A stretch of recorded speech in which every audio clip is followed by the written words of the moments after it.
조선족이 쓴 한국에 대한 애타는 글. 띄어쓰기 간단 문법만 편집하였으며 내용은 원문 그대로입니다. 이 글을 전 국민 모두가 알도록 전파해 주십시오. 현재 일어난 일의 원인. 내가 조선족이라는 건 그 누구도 모른다. 난 조선족 사회에서 살지를 않으니까. 아래 내가 단 댓글 타고 가면 조선족들이 한국의 모든 여론을 조작하고 있는 걸 알게 된다. 보통 텔레그램을 쓰는데 트위터도 많이 쓴다. 이런 게 한 1000개 정도 된다. 그냥 비밀로 하려다가 진실을 모르고 평생 살아야 하는 한국인이 안쓰러워서 밝힌다.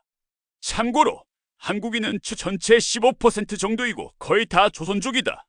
대다수가 한국에서 유학하고 있는 대학생들이다. 지난 대선과 지방선거 모두 우리 같은 조선족들이 이 일을 담당했다. 네이버의 베스트 댓글과 여성들 위주의 카페에 올라오는 댓글 모두 우리 손을 거친다. 중국 정부와 한국의 민주당이 이 일을 주도하고 있는데 그들은 무슨 짓을 해도 수사받지 않을 거야. 대다수 한국인들이 코로나에 집중하고 있는 동안 중국 정부가 한국의 모든 근간 산업을 장악하기 위해 마술을 뻗치고 있다. 시선 돌리기에 성공한 중국은 민주당 친중 정치인과 결탁하여 한국 전력을 삼킬 것이다. 마음이 많이 불편하다. 진실을 알려줄 언론이 몇 개가 채 되지 않는다. 내가 이 나라를 걱정하는 이유는 나는 대한민국에서 사는 국민이고 나 자신이 한국인이라고 생각하기 때문이다. 우린 모두 진실을 알 권리가 있다. 조선족도 문제지만 한국에서 유학생활하고 있는 한족 대학생들이 더 큰 문제다. 이들은 돈이 무지 많은 부자들인데 고의적으로 한국에서 유학생활을 하고 있다. 내가 안타까운 건 아무리 내가 이런 말을 해도 음모라고 생각하고 무시하는 대다수 한국인들의 정신상태임. 이렇게 가다간 72년의 대한민국 역사가 끝난다. 중국은 미국에 대립하기 위해 반드시 한국을 자기 속국으로 만들어야 한다. 한국이 적화돼야 미국 안보에 대항하기가 쉽다. 중국 공산당 정부는 매우 똑똑하다. 한국을 내버려 두고 미국과 싸울 것 같아. 부산 미포항에 중국 제철소 건립, 전라 광양에 중국 알루미늄 공장 건립, 전기차 전량이 중국산, 심지어 한국 정부에서 중국산 전기차의 지원금도 주고, 태양광 패널, 세종시 스마트시티 중국 1대1로 지금 이 모든 게 동시다발적으로 일어났는데 이게 우연이겠어? 중국은 이번에 한국 전력도 손에 넣는다. 한국은 지금 극한의 위기에 놓여져 있다. 안타깝지만 한국은 스스로를 돌볼 수 없다고 생각한다. 국민이 미개하고 선동이 쉽고 그래서 조선족 댓글 부대에 의해 이리 우르르 쏠렸다가 저리로 우르르 쏠린다. 미국이 이 모든 걸 방어하지 않으면 이 나라는 끝장이다. 지도에서 사라지는 거야. 문재인 당선에 중국 공산당이 개입한 건 사실이다.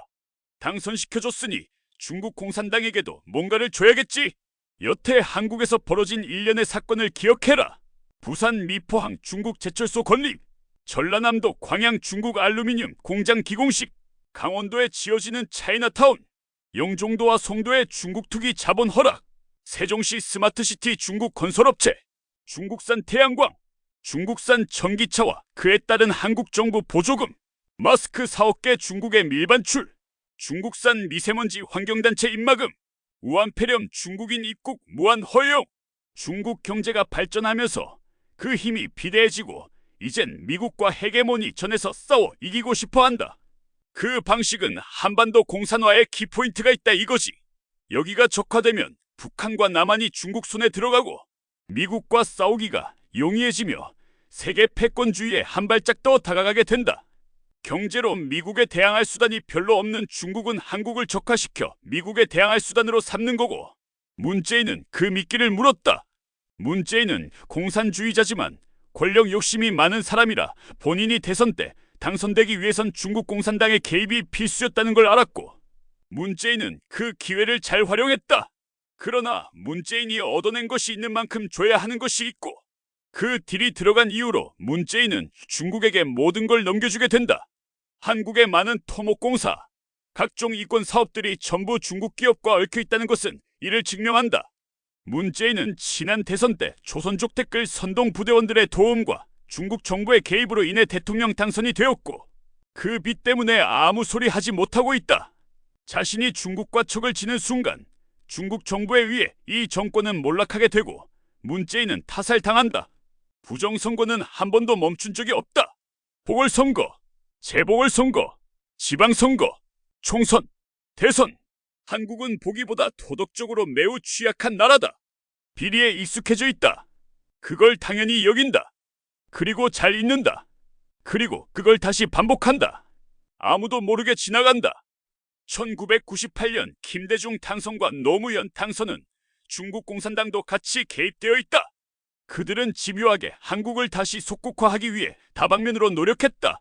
전자개표기로 부정선거할 수 있다는 건 이미 민주당 사람들은 다 알고 있었다. 중국 공산당도 알고 있다. 그래서 전자개표기를 만들었다. 조작할 수 있는 기기를 일부러 만들었다.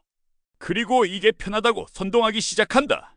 그게 지금까지 이어져 내려오고 있다. 친중 정치인이 지금보다 그때가 훨씬 적었다.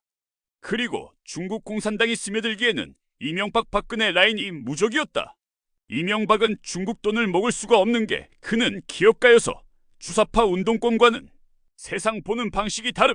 돈을 벌어본 사람이라 사업 수완이 좋고 손쉬운 중국 자본보다 직접 발로 뛰면서 돈을 버는 것에 익숙한 사람이다. 박근혜는 어린 시절부터 아버지가 살아온 방식과 가치관을 잘 답습했다. 중국을 이용하되 믿지는 않는다는 게 그녀의 주요 전략이었다. 그래서 중국 전승절 행사에 참가하고 사드 배치도 했다. 그런데 문재인과 현재 요직에 있는 모든 사람들은 그렇지 않다.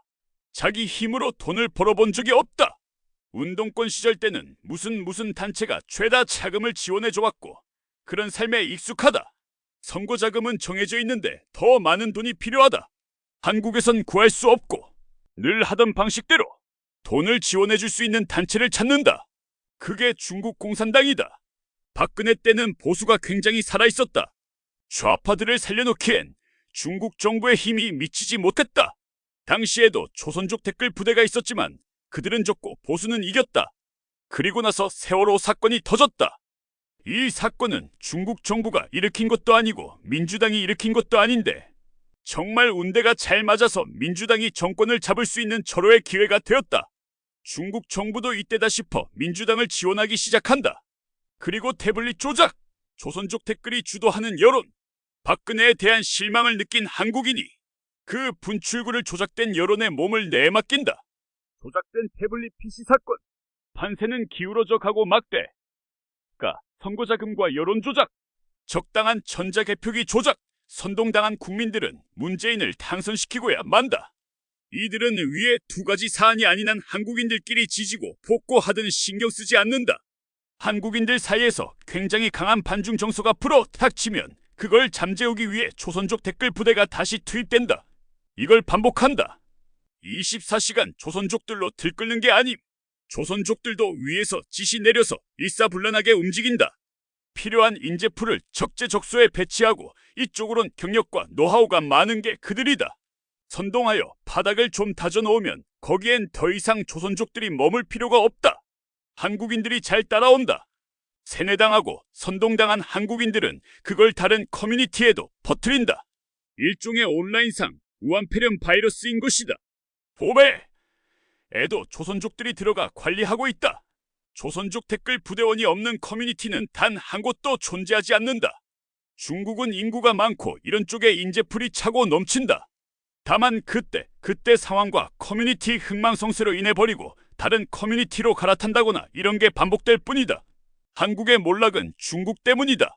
한국인 스스로 내버려둬도 내부 분열로 통합되지 않는데 거기다 기름을 붓는 게 작금의 중국 공산당이다.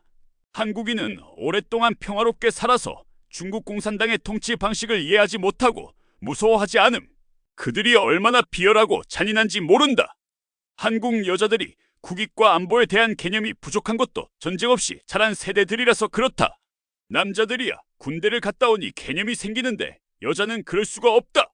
미래의 적은 북한보다 중국이다. 중국이 한국의 가장 큰 걸림돌이다. 단군 이래로 한반도 땅에서 단 한 번도 중국에게 도움받은 적 없는 게 대한민국 역사다. 어떻게 보면 우한폐렴 사태가 한국에겐 큰 전화위복을 불러일으킬 수도 있다. 한국의 적은 중국이다. 지금의 이 30대들이 이번 사건을 계기로 한국의 진짜 적은 중국이라는 걸 깨달았으면 좋겠다. 감사합니다. 많이 퍼뜨려 주세요. 윤전박이 올림 2018년 3월 1일